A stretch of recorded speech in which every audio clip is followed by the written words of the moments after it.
So, 2019 in review, part 2. So, I discovered Benjamin Percy. I read 3 of his books. I liked all of them.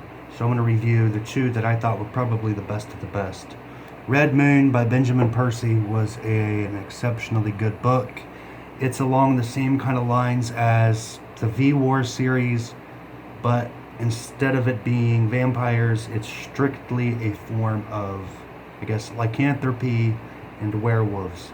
Red Moon's pretty good. It's got a lot of intrigue in it, a lot of politics in relation to the werewolves and how people feel about them, which seems to be a lot of the times the case.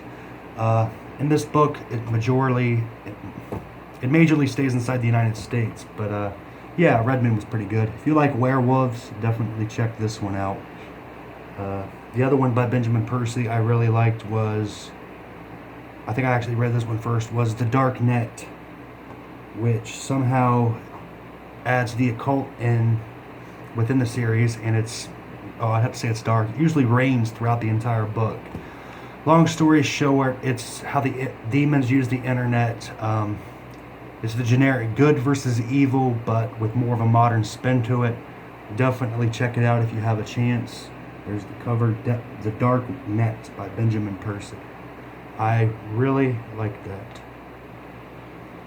So yeah, definitely check that out if you find it. Several other books I enjoyed this year are Stephen King's Firestarter. It was alright. It had that 1980s feel to it, which seems to be becoming more and more prevalent. But then again, I think this was actually written in, let me see, the publication year. It's probably 1980 something or other.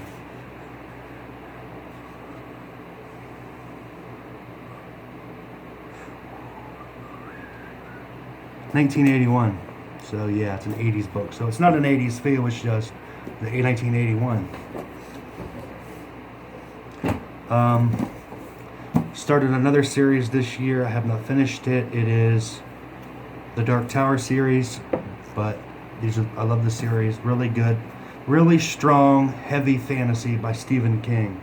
So if you haven't already, please check this stuff out. It starts with the gunslinger, and it goes from there. I've also read a lot of comic books this year, the majority of which were the Hellboy series, trying to catch up on several of the new Disney Star Wars comics, and I've started some of the older Disney or Star Wars Legends,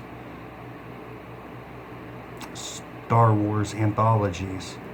Definitely like them. Liked how the artwork changes in different comic books. And so, it's been a good reading year. I look forward to 2020 and hope you guys have a good rest of the year, and I'll see you guys hopefully on the 1st.